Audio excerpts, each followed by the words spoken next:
Hello students, today I will discuss the process of oogenesis. What is oogenesis? The word oogenesis is derived from two words oo and genesis, where oo means ova or egg or oocyte or female gamete and genesis means formation. So formation of ova or egg is called oogenesis. The process occurs in the female primary sex organ ovary. Process कहाँ पर होता है? Female primary sex organ ovary के अंदर होता है।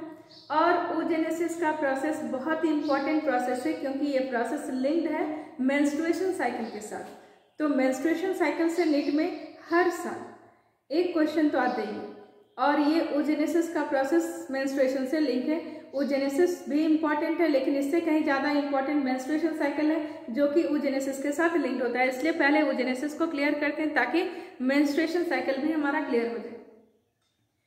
oogenesis का process के कुछ कैरेक्टरिस्टिक्स जो पहले ऐसे सुन लेते हैं।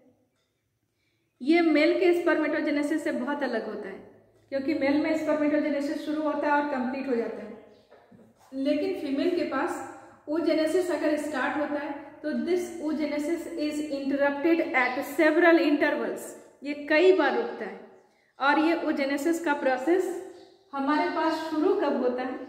तो स्पर्मेटोजेनेसिस प्यूबर्टी अटेन करने के बाद हुआ था। यहाँ पर oogenesis का प्रोसेस तब शुरू होता है जब फीमेल फीटस स्टेज में है और उसका फीटल डेवलपमेंट 25th वीक का है, यानी मदर का जेस्टेशन पीरियड चल रहा है। फीटस मदर के उम्ब में ग्रो कर रही है। उस फीमेल चाइल्ड की ओवरी में जब उसका 25th वीक का डेवलपमेंट चल रहा है उसी समय उसकी ओवरी में oogenesis का प्रोसेस शुरू हो जाता है। सो होता क्या है oogenesis के दौरान, अब हम लोग डिस्कस करेंगे। oogenesis में हमारे पास फेजेस तो वही 3 फेज में कंप्लीट होगा। मल्टीप्लिकेटिव फेज, 3 फेज यहाँ भी होगा, मल्टीप्लिकेटिव फेज, ग्रोथ फेज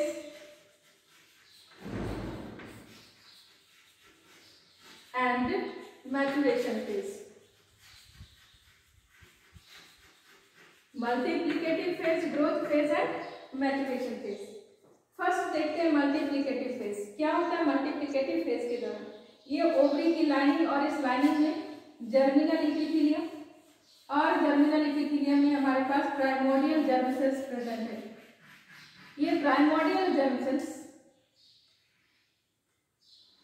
ये प्राइमोर्डियल जर्म सेल स्टार्ट करता है डिवीजन करना।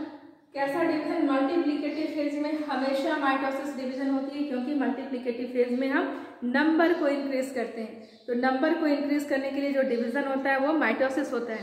तो यहाँ पर ये जो जर्म सेल है primordial germ cell, it undergoes mitosis division to form daughter cells. These daughter cells are mitosis हुआ है तो क्या होगा? ये डॉटर सेल्स डिप्लॉयड होंगे। इस डॉटर सेल को कहेंगे oogonia। ये डॉटर सेल्स होंगे oogonia या oogonio। Daughter cells are oogonia और oogonia। तो इसमें प्राइमोर्डियल जर्म सेल्स ने सारे प्राइमोर्डियल जर्म सेल्स ने माइटोसिस डिवीजन की और माइटोसिस डिवीजन के बाद कई सारे oogonia का फॉर्मेशन किया। नंबर oogonia का इंक्रीज हो गया और फीटस स्टेज में अगर oogonia के नंबर को हम काउंट करें तो ये माना जाता है कि फीटस स्टेज में ये लगभग 6 millions in H ovary oogonia का फॉर्मेशन होता है। लेकिन फीटस से बर्थ होने तक इसमें से बहुत सारे oogonia सिकुड़ जाते हैं, श्रिंक कर जाते हैं और जो श्रिंक कर जाते हैं उसको कहते हैं एट्रेटिक। जो श्रिंक कर जाते हैं 6 मिलियन में से मैक्सिमम जो श्रिंक कर जाते हैं उसको कहते हैं एट्रेटिक फॉलिकल, उसको कहेंगे एट्रेटिक फॉलिकल। और ये प्रोसेस श्रिंकेज का प्रोसेस कहलाएगा फॉलिकुलर एट्रेसिया। ये प्रोसेस कहलाएगा फॉलिकुलर एट्रेसिया और जिसके कारण ये नंबर जो 6 मिलियन है ये बर्थ के समय आते आते घट जाएगा और बर्थ के समय आते आते 2 मिलियंस इन इच ओवरी, हमारे पास 2 मिलियन के आसपास ओगोनिया प्रेजेंट होगा। ठीक है, अब मल्टीप्लिकेटिव फेज में जब आपने इतने सारे ओगोनिया बना लिए तो ये सारे ओगोनिया यहाँ पर क्लम्पिंग का फॉर्मेशन करते हैं, यानी ये सारे ओगोनिया अब इस तरह से एक जगह पर इकट्ठे होने लग जाते हैं और इस तरह से कई सारे क्लम्प गुच्छे गुच्छे में ये ऐसे अरेंज हो जाते हैं और एक कॉर्ड के सहारे ये ओवरी वॉल के साथ जुड़ जाते हैं। ये maximum part of ovarian cortex की तरफ आ गया। यहाँ पर जो कॉर्ड लाइक स्ट्रक्चर बना है जिसके थ्रू ये ओगोनियम के क्लम्प अटैच हुए ओवरी वॉल के साथ, इस स्ट्रक्चर को, इस कॉर्ड को कहते हैं egg tube of Pflüger. This cord is called egg tube of Pflüger. ये कॉर्ड कहलाएगा egg tube of Pflüger, egg tube of Pflüger. और ये जो क्लम्प है इस स्ट्रक्चर को कहेंगे एग नेस्ट। ये स्ट्रक्चर कहलाएगा एग नेस्ट। मल्टीप्लिकेटिव फेज में इस एग नेस्ट में से, इस एग नेस्ट का मल्टीप्लिकेटिव फेज में इस एग नेस्ट का कोई एक ओगोनियम बड़े साइज का हो जाएगा और इसमें से कोई एक बड़े साइज का हो जाएगा, जिसके कारण बाकी सारे ओगोनियम अपने साइज को छोटा कर लेंगे। जो बड़े साइज का ओगोनियम होगा उस ओगोनियम को कहेंगे प्राइमरी oocyte। ये बड़े साइज का जो बना इसको कहेंगे प्राइमरी oocyte। ये ग्रो करके बड़ा हुआ है इसलिए ये ग्रोथ फेज है, ग्रो करके बड़ा हो गया इसलिए ये ग्रोथ फेज है।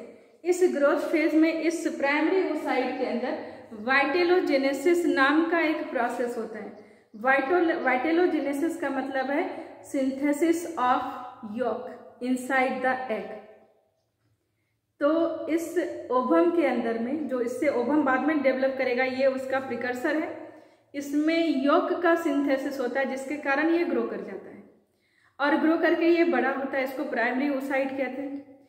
यॉक का सिंथेसिस, वाइटेलोजेनेसिस इस बात पर डिपेंड करेगा कि ये किस टाइप के बेबी को प्रोड्यूस करता है, ये ऑर्गेनिज्म कैसा है, ओविपेरस है, विविपेरस है या कैसा है। अगर ये ओविपेरस होता है तो इसका जो एग होता है वो बॉडी से बाहर निकल जाता है और एम्ब्रियो को नरिश यॉक से करते हैं। ऐसे कंडीशन में बहुत अधिक यॉक का फॉर्मेशन किया जाता है और मेगालेसिथल एग बनता है। लेकिन चूंकि ह्यूमन बीइंग के अंदर में हम लोग ओविपेरस नहीं है, विविपेरस है, हमारा young one embryonic cell nourish होता है प्लासेंटा के थ्रू, तो हमारे पास स्मॉल अमाउंट में एग का यॉक का फॉर्मेशन होता है। यॉक सिंथेसिस हर एग में होती है। ये अलग बात है कि ह्यूमन एग को हम लोग बाद में एलेसिथल कहने लग जाते हैं, क्योंकि एग का जो लेसिथिन है उसका कोई यूज नहीं रहता, इसलिए उसको एलेसिथल कहते हैं। लेकिन कोई सेल ऐसा नहीं है जो कि, कोई भी ऐसा एग नहीं है जो कि बिना यॉक के होता है। तो एनिमल में, ह्यूमन बीइंग के अंदर चूंकि प्लासेंटा बनेगा इसलिए स्मॉल अमाउंट में यहाँ पर वाइटेलोजेनेसिस होगी, कम यॉक का सिंथेसिस होगा, जिसके कारण ये प्राइमरी oocyte बनेगा। ग्रोथ फेज चल रहा है अभी। अब ये प्राइमरी oocyte स्टार्ट करेगा मैच्योरेशन फेज और मैच्योरेशन फेज में मियोसिस डिवीजन होता है। तो ये स्टार्ट करेगा मैच्योरेशन फेज और मैच्योरेशन फेज में जब ये मियोसिस शुरू करेगा तो मियोसिस फर्स्ट के, प्रोफेज फर्स्ट के डिप्लोटिन स्टेज में, प्रोफेज फर्स्ट में कई सारे स्टेजेस होते हैं, 5 स्टेजेस आपने सुना होगा, लैक्टोटिन, जाइगोटिन, पेकाइटिन, डिप्लोटिन, डाइकाइनेसिस। तो डिप्लोटिन स्टेज में ये प्राइमरी oocyte के अंदर जो मियोसिस हो रही थी वो मियोसिस अब रुक जाएगी और ये प्राइमरी oocyte क्या हो जाएगा, इंटरप्टेड हो जाएगा। प्राइमरी oocyte के अंदर मियोसिस क्या हो जाएगा, इंटरप्ट कर जाएगा। इसके अंदर अब मियोसिस फर्स्ट आगे और नहीं जाएगा, डिप्लोटिन के बाद नहीं गया। और इस प्राइमरी oocyte के बाहर, ये प्राइमरी oocyte है, इसके अंदर चल रहा था मियोसिस, डिप्लोटिन में रुका हुआ है, और इसके बाहर जो ये सारे फॉलिकल थे, ये फॉलिकल अब इसके बाहर एक कवरिंग का फॉर्मेशन कर देंगे। क्यों कवरिंग बनाएंगे? तो पहला पर्पस है नरिश करना, क्योंकि इसके अंदर में एग बनने की प्रोसेस शुरू हो चुकी है, तो उसको नरिशमेंट चाहिए। तो ये इसके बाहर में जो बचे हुए थे फॉलिकल, वो इसके बाहर में एक सीड का फॉर्मेशन कर लेंगे, प्रोटेक्शन भी देंगे, नरिशमेंट भी करेंगे। तो प्राइमरी उस साइड के बाहर जब सीड बन जाएगा, तो ऐसे प्राइमरी उस साइड को कहेंगे प्राइमरी फॉलिकल। ये क्या हो गया? Primary follicle.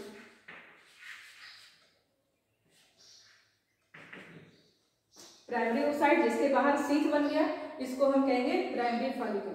Primary oocyte stage में जब भी oogenesis था, उसी स्टेज में बेबी का बर्थ हो जाएगा। ठीक है, बर्थ के समय उसमें डिप्लोटिन स्टेज में अरेस्टेड रहेगा, बेबी का बर्थ हो गया। बर्थ से लेकर प्यूबर्टी तक जब डेवलपमेंट चल रहा है बेबी का, चाइल्डहुड स्टेज के बाद वो प्यूबर्टी स्टेज में जाती है, तो इस बीच में फिर से बहुत सारे फॉलिकल, एट्रेटिक फॉलिकल बनते हैं। फॉलिकुलर एट्रेसिया फिर से होता है, और अब लगभग प्यूबर्टी अटेंड करने तक, जब प्यूबर्टी अटेंड करती है ये बेबी, तो प्यूबर्टी के समय इस बेबी के पास लगभग 60 to 80,000 ही हमारे पास oocyte होते हैं। बाकी सब क्या है? तो बाकी सारा ओगोनियम डिजेनरेट कर चुका होता है, एट्रेटिक हो चुका होता है, और अब लगभग हमारे पास लगभग 60 to 80,000 ही फॉलिकल बचे रहते हैं प्यूबर्टी के समय। जैसे ही प्यूबर्टी फीमेल में आता है, अटेन होता है, 10 years, 11 years, 12 years, जब भी उसके पास हार्मोन का सेक्रेशन आएगा, तो जो हार्मोन आएगा प्यूबर्टी में, वो हार्मोन होगा गोनेडोट्रोफिन। और ये गोनेडोट्रोफिन कौन रिलीज कर रहा है? Anterior pituitary lobe. Anterior pituitary lobe का गोनेडोट्रोफिन हमारा FSH होगा, और फीमेल में LH होगा। ल्यूटिनाइजिंग हार्मोन,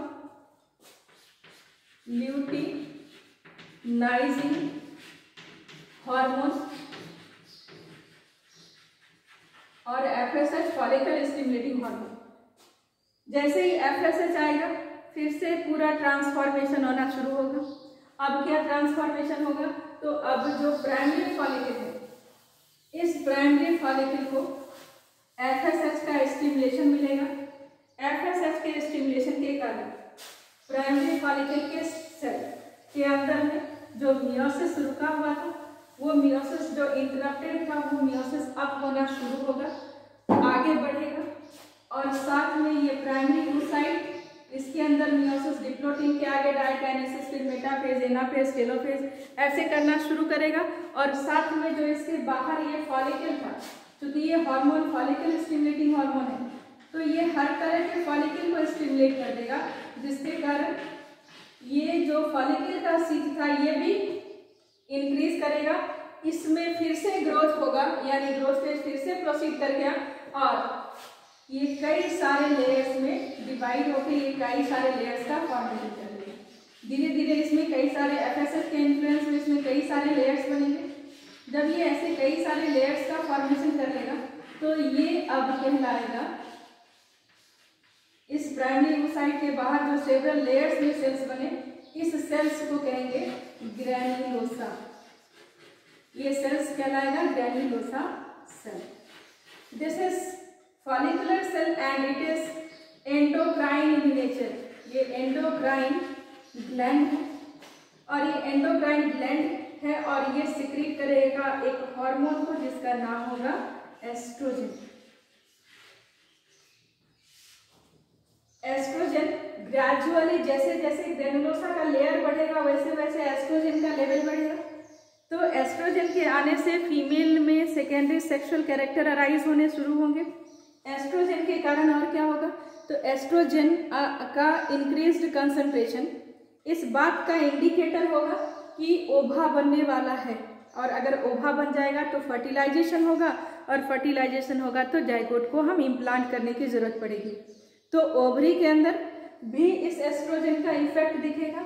ओवरी की इनर लाइनिंग जो एंडोमेट्रियम की बनी है, इस एस्ट्रोजन हार्मोन के इन्फ्लुएंस में वो कैपिलरीज एंडोमेट्रियम की थिकन होगी, कैपिलरी नेटवर्क वहां पर डिवीजन करना, प्रोफ्यूज थिकनेस इंक्रीज करेगा। और अगर एंडोमेट्रियम की थिकनेस 1 mm रही होगी पहले, तो ये एस्ट्रोजन के कारण अब 3 mm थिक हो जाएगा। कौन सी लाइनिंग? एंडोमेट्रियम। कहाँ की लाइनिंग है एंडोमेट्रियम? यूट्रस की इनर मोस्ट लाइनिंग को एंडोमेट्रियम कहते हैं। बीच वाला मायोमेट्रियम था, लास्ट वाला पेरीमेट्रियम था। तो एस्ट्रोजन का एक रोल हो गया फीमेल में सेकेंडरी सेक्सुअल कैरेक्टर को राइज करना, अनदर रोल हो गया इसका एंडोमेट्रियम की थिकनेस को इंक्रीज करना। नेक्स्ट, इसके बाहर ओवरी के कॉर्टेक्स से कुछ सेल्स का एडिशन होगा जो इसके बाहर एक सीट का फॉर्मेशन करेगा। सेवरल लेयर ग्रैनुलोसा बनने के बाद इसके बाहर ओवरी के कॉर्टेक्स से, याद करेंगे कहां से बोल रहे हैं, ओवरी के कॉर्टेक्स से, कॉर्टेक्स मेडुला दो रीजन था, कॉर्टेक्स से कुछ सेल्स इसके बाहर एक कवरिंग का फॉर्मेशन कर देंगे and this covering is called theca. तो थीका का एडिशन कहां से होता है? थीका हमारा कॉर्टेक्स से आता है। ओवेरियन कॉर्टेक्स का ये सेल होता है जो इसके चारों तरफ एक कवरिंग का फॉर्मेशन कर देता है। थीका का बनना, सेवरल लेयर में ग्रैनुलोसा डेवलप करना, प्राइमरी फॉलिकल को ट्रांसफॉर्म कर देगा किसमें? This primary follicle transforms into secondary follicle. ये बन गया सेकेंडरी फॉलिकल। सेकेंडरी फॉलिकल का फीचर क्या बताया? Formation of several layer, formation of several layer of granulosa, several layers of granulosa. और दूसरा feature formation of theca, formation of theca. ये दो इवेंट हुआ तो primary follicle transforms into secondary follicle. सारा ट्रांसफॉर्मेशन के फीचर को याद रखेंगे। प्राइमरी फॉलिकल कब बना था? प्राइमरी उस साइड के बाहर जब एक सीथ बनी थी तो प्राइमरी फॉलिकल। सेकेंडरी कब बना? जब वो सीथ मल्टीप्लाई करके ग्रेनुलोसा का सेवरल लेयर बना लिया और एक एडिशनल लेयर थीका आ गया तो सेकेंडरी फॉलिकल। अभी भी मियोसिस चल रहा है, फर्स्ट कंप्लीट नहीं हुआ है, अभी मियोसिस इसमें फर्स्ट मियोसिस चल ही रहा है। अब क्या होगा? तो अभी आपने सुना कि ये जो ग्रैनुलोसा था ये एंडोक्राइन सेल था, ये एंडोक्राइन नेचर का था। ये क्या करता है? तो ये हार्मोन का सेक्रेशन करता है और साथ में ये ग्रैनुलोसा और थीका, ये दोनों इस oocyte को जिसके अंदर मियोसिस चल रहा है, इसके न्यूक्लियस में, इसको नरिशमेंट भी देता है क्योंकि नरिशमेंट बहुत जरूरी है। मियोसिस में बहुत अधिक नरिशमेंट की जरूरत होगी तो इसको ये नरिशमेंट भी देता है। तो नरिशमेंट देने के लिए ये ग्रैनुलोसा सेल और थीका सेल दोनों मिलकर के एक फ्लूइड को, नरिशिंग फ्लूइड को सिक्रेट करता है ताकि प्राइमरी oocyte जिसमें मियोसिस फर्स्ट चल रहा है वो फटाफट मियोसिस को कंप्लीट करे। इसलिए the theca and granulosa, granulosa and theca secretes nourishing fluid, secretes nourishing fluid. ये नरिशिंग फ्लूइड को सिक्रेट करता है। नरिशिंग फ्लूइड के सिक्रेट करने के कारण क्या हो जाएगा? अब देखिए, ये प्राइमरी oocyte था, ग्रेनुलोसा, ये सब सेल्स हैं और ये बाहर में थीका था। तो ये थीका ने भी फ्लूइड को सिक्रेट किया। ये थीका का फ्लूइड और ग्रेनुलोसा दोनों का कंबाइंड फ्लूइड है, सब ने इस फ्लूइड को सिक्रेट किया तो फ्लूइड यहाँ पर जमा हो गया और फ्लूइड यहाँ पर जमा हो गया और फ्लूइड से भरी हुई एक कैविटी का फॉर्मेशन हो गया और इस फ्लूइड फिल्ड कैविटी को कहा गया, this fluid filled cavity is called antrum. ये फ्लूइड फिल्ड कैविटी बना जिसको कहेंगे एंट्रम। ये प्राइमरी oocyte है यहाँ पर और सारे इस फ्लूइड फिल्ड कैविटी के बनने के कारण सारे ग्रैनुलोसा सेल्स दब गए और दब करके नीचे चले गए और नीचे जाकर के कुछ इस तरह का स्ट्रक्चर बना लिया। सारे ग्रेनुलोसा सेल्स एक तरफ शिफ्ट हो गए और एक तरफ शिफ्ट होकर के कुछ इस तरह के स्ट्रक्चर का फॉर्मेशन किया।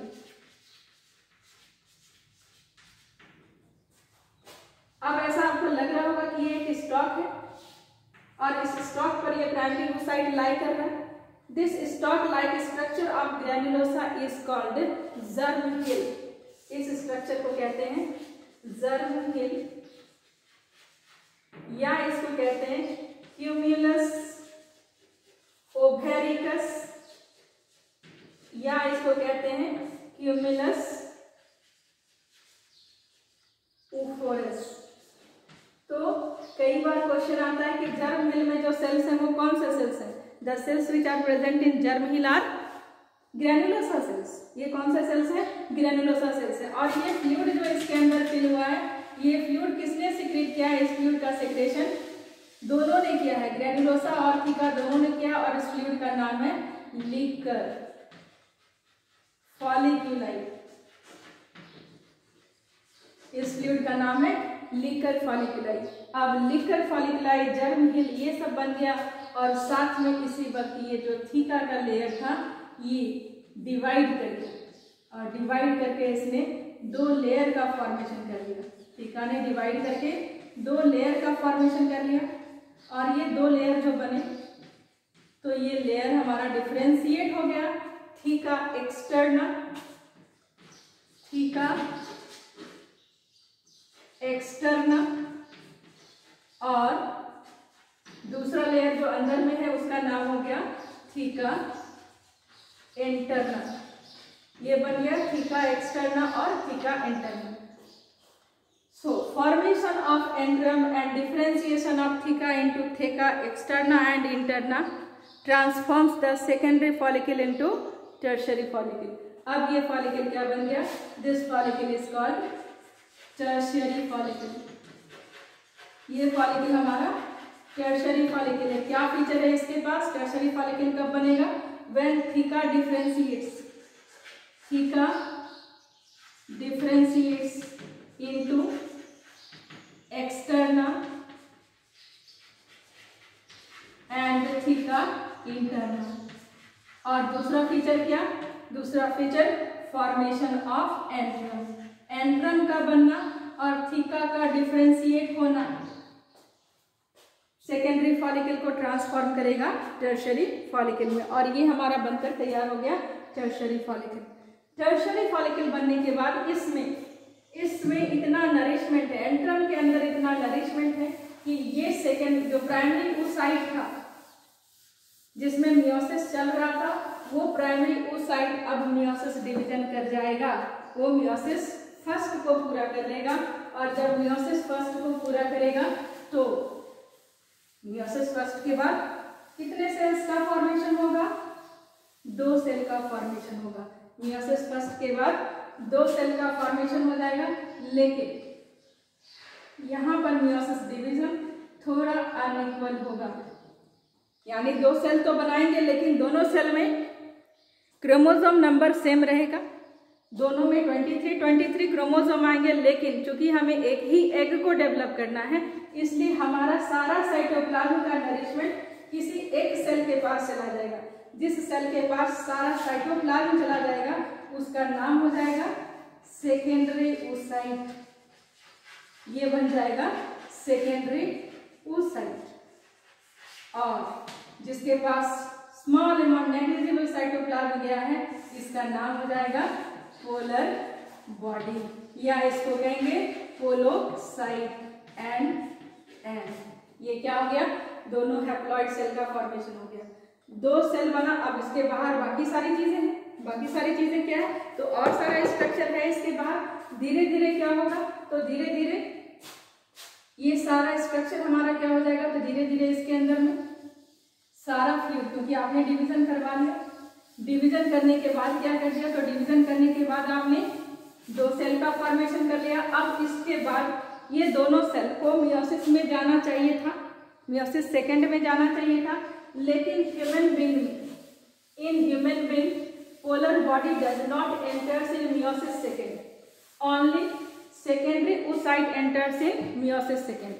ह्यूमन बीइंग में सिर्फ, बाकी सारे मैमल्स में पोलर बॉडी भी जाएंगे मियोसिस सेकेंड में, लेकिन ह्यूमन बीइंग में ये नहीं जाता है और बाकी सारे मैमल्स में ये मियोसिस सेकेंड में जाता है। लेकिन मियोसिस सेकेंड में भी मियोसिस सेकेंड फिर से एक बार इंटरप्टेड होगा और मियोसिस सेकेंड इंटरप्टेड होकर के किस स्टेज में रुक जाएगा, तो अब ये रुक जाएगा मेटाफेज सेकेंड स्टेज में, और मेटाफेज सेकेंड स्टेज में रुक करके ये यहाँ पर रह जाएगा। यानी अब और कोई मियोसिस डिवीजन, मेटाफेज के बाद क्या होना था, एनाफेज, टेलोफेज, ये सब इस सेकेंडरी oocyte में नहीं होगा और इसी स्टेज में हमें सेकेंडरी oocyte को यहाँ से बाहर निकाल देना पड़ेगा। तो अब हमारे पास सेकेंडरी oocyte है, पोलर बॉडी है, एंट्रम का फ्लूइड बगल वाले जितने सेल्स थे ग्रेनुलोसा के उसने ले लिए, जिसके कारण ग्रेनुलोसा के इसके बाहर जितने सेल्स थे वो बड़े बड़े साइज के सेल्स हो गए, क्योंकि बहुत सारा फ्लूइड उसने रीअब्सॉर्ब कर लिया।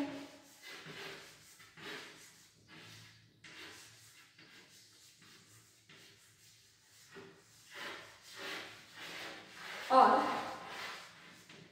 यहां पर सेकेंडरी oocyte, ये सेकेंडरी oocyte के साइटोप्लाज्म और सेकेंडरी oocyte के साइटोप्लाज्म ने इसके बाहर में एक कवरिंग का सिक्रेशन करना शुरू किया, एक ग्लाइकोप्रोटीनस कवरिंग बनाने शुरू की, इसने सिक्रेट किया। तो सेकेंडरी oocyte के कारण और ग्रेनुलोसा के कारण भी मानते हैं, सेकेंडरी oocyte और ग्रेनुलोसा सेल्स की ज्वाइंट एक्टिविटी से इस सेकेंडरी oocyte के बाहर में क्या हुआ, इस सेकेंडरी oocyte के बाहर में एक ग्लाइकोप्रोटीनस कवरिंग का फॉर्मेशन हो गया। This glycoproteinous covering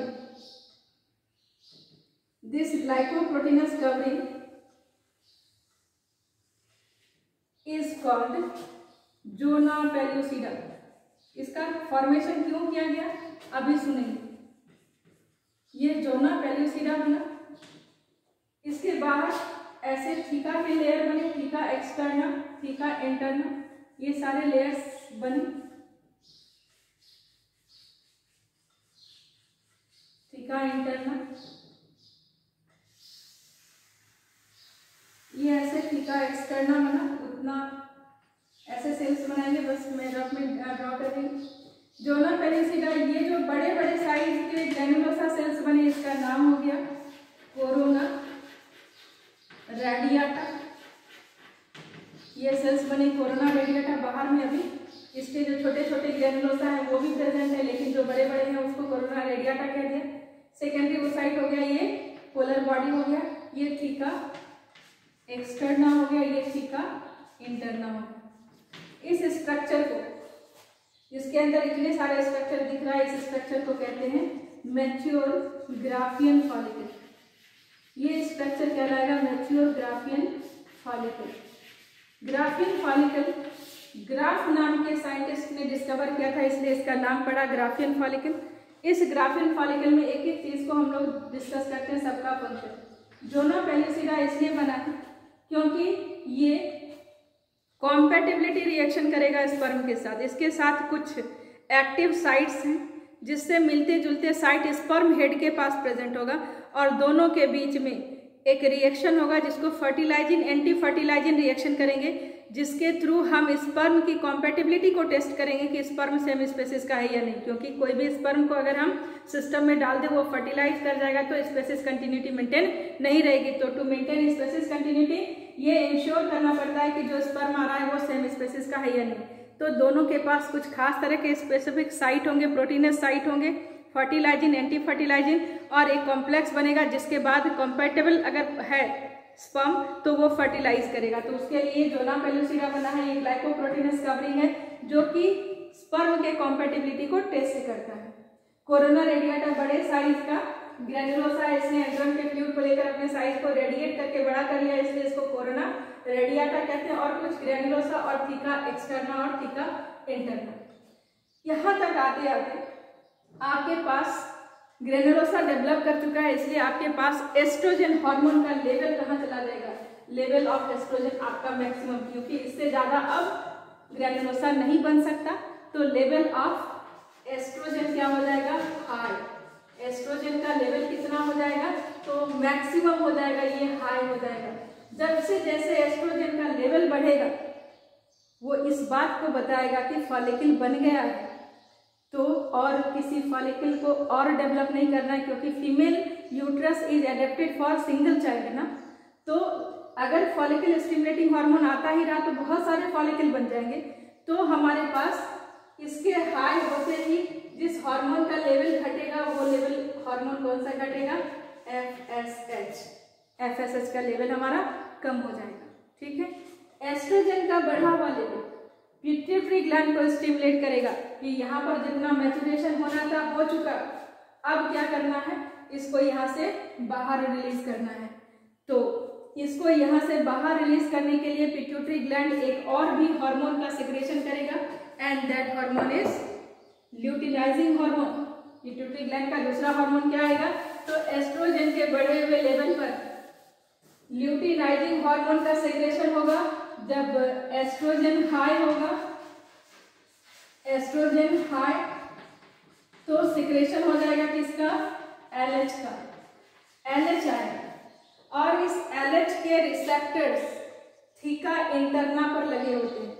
theca interna भी एक एंडोक्राइन ग्लैंड होता है, जिसको सुनेंगे कि ये एंड्रोजन को बनाता है, और इस एंड्रोजन को ये ट्रांसफॉर्म करके एस्ट्रोजन में कन्वर्ट करता है। तो एस्ट्रोजन का कंसंट्रेशन इसके कारण, थीका के कारण होता है, लेकिन ये डायरेक्टली एस्ट्रोजन बनाता है और ये एंड्रोजन बना करके फिर उसको ट्रांसफॉर्म करता है एस्ट्रोजन में।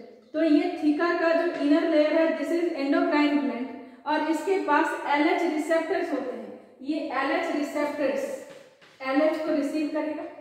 जब ये एलएच को रिसीव करेगा तो ये जो फॉलिकल है, अब इसको छोटा करके मैं दिखा रही हूँ, ये ओवरी के अंदर में ये बन गया पूरा स्ट्रक्चर में। अब इसको यहाँ पर ऐसे दिखा रही हूँ। इस एलएच के कारण, ये ग्राफिन फॉलिकल, इस एलएच के कारण ये जो थीका का इनर लेयर है इसमें एलएच का इंक्रीज्ड कंसंट्रेशन, बहुत ज्यादा कंसंट्रेशन एलएच का आता है, इसको कहते हैं एलएच सर्ज। ये कहलाता है एलएच सर्ज। और इस एलएच सर्ज के कारण इस ग्राफिन फॉलिकल में एक प्रोट्यूबरेंस बन जाता है, ऐसे एक स्टिग्मा बन जाता है, एक प्रोट्यूबरेंस बन जाता है ओवरी के पास, लाइनिंग के पास। और इस प्रोट्यूबरेंस, ये प्रोट्यूबरेंस यहाँ से फट जाता है और फट करके कोरोना रेडियाटा, कुछ कोरोना रेडियाटा को लेते हुए ये पूरा स्ट्रक्चर यहाँ से यहाँ तक, ये पूरा स्ट्रक्चर इस जगह से बाहर निकल जाता है। एक्सोसाइटोसिस हो गई, ये यहाँ से बाहर निकल गया। क्या क्या बाहर निकला, secondary oocyte, polar body, zona pellucida और कुछ फ्यू सेल्स कोरोना रेडियाटा के, ये यहाँ से बाहर निकल गया। This process is called ovulation. This process is called ovulation. और ओवुलेशन किसके कारण हुआ है, एलएच के कारण ओवुलेशन हुआ है। एलएच के कारण ओवुलेशन हुआ है, इसलिए एलएच को क्या कहते हैं, ovulatory hormone. So LH is called ovulatory hormone. निकल गया। अभी oogenesis कंप्लीट नहीं हुआ, अभी भी याद रखिए secondary oocyte metaphase second stage में है। ये जैसे यहाँ से रिलीज होगा, फेलोपियन ट्यूब का फिम्ब्राई फिंगर लाइक प्रोजेक्शन था, वो फिंगर लाइक प्रोजेक्शन इसको ट्रैप करेगा और ट्रैप करके फेलोपियन ट्यूब की ओपनिंग, जिसको ऑस्टियम कहते हैं, उसके अंदर ठेल देगा।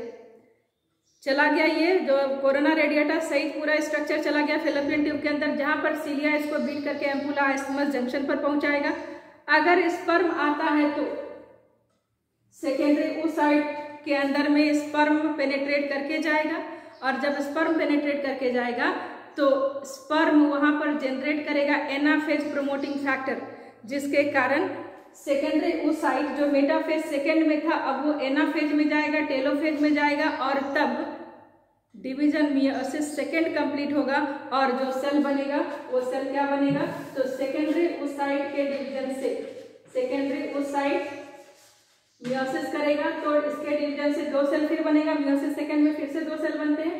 तो जो दो सेल का फॉर्मेशन होगा वो अब होगा आपका ooted या एग या ओवा जिसको आप कह रहे हैं, और दूसरा सेकेंड पोलर बॉडी। ये फिर से नॉन फंक्शनल होगा, ये फिर से क्या हो जाएगा, नॉन फंक्शनल होगा। और ये ओटिड आपका क्या होगा, ये ओटिड का न्यूक्लियस मेल के स्पर्म न्यूक्लियस के साथ फ्यूज कर जाएगा और फर्टिलाइजेशन होगा, यानी स्पर्म पेनेट्रेट करेगा तभी oogenesis का प्रोसेस होगा, अदरवाइज oogenesis का प्रोसेस नहीं होगा। अब फिर से बैक होते हैं, जब ये सारा स्ट्रक्चर यहाँ से खुलकर निकला, ओवुलेशन हो गया, तो जो ग्राफिन फॉलिकल से निकल गया सारा स्ट्रक्चर, तो बचा एम्प्टी ग्राफिन फॉलिकल, खाली ग्राफिन फॉलिकल, जिसमें ग्रैन्युलोसा और थीका थे।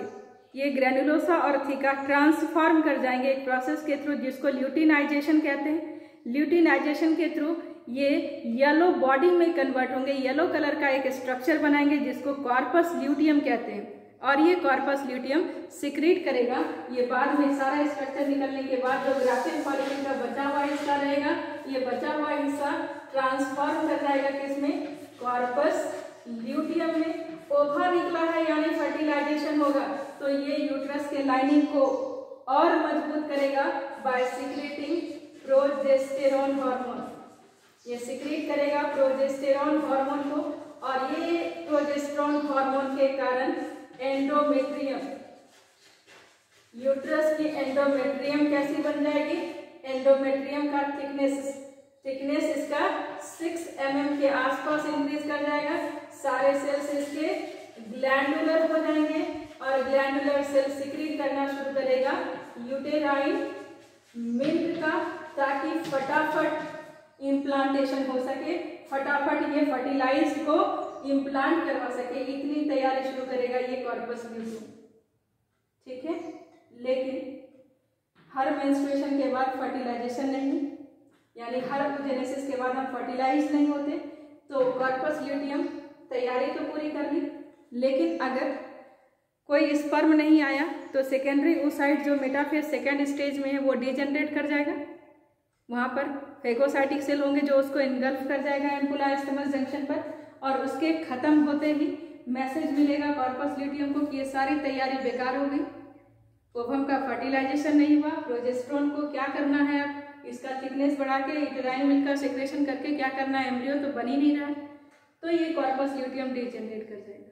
और जब कॉर्पस ल्यूटियम डिजेनरेट करेगा तो ये कॉर्पस ल्यूटियम के डिजेनरेशन से बनेगा कॉर्पस एल्बिकेंस, ये बन जाएगा कॉर्पस एल्बिकेंस,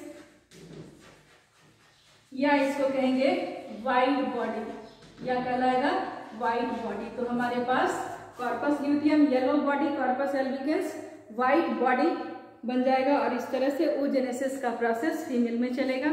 फर्टिलाइजेशन होने के बाद प्रोजेस्टेरोन कंटिन्यू रहेगा, अगर फर्टिलाइजेशन नहीं होता तो फिर ये सब डिजेनरेट कर जाएगा, ये खत्म हो जाएगा, तो एंडोमेट्रियम का जो थिकनेस इंक्रीज किया था ये सारा थिकनेस टूट जाएगा, ब्लड कैपिलरीज का नेटवर्क जो इंक्रीज किया था सब ब्रेक कर जाएगा, और मेंस्ट्रुअल फ्लो के रूप में बॉडी से बाहर निकल जाएगा, जिसको हम लोग मेंस्ट्रुएशन साइकिल में पढ़ेंगे। क्लियर हो गया oogenesis?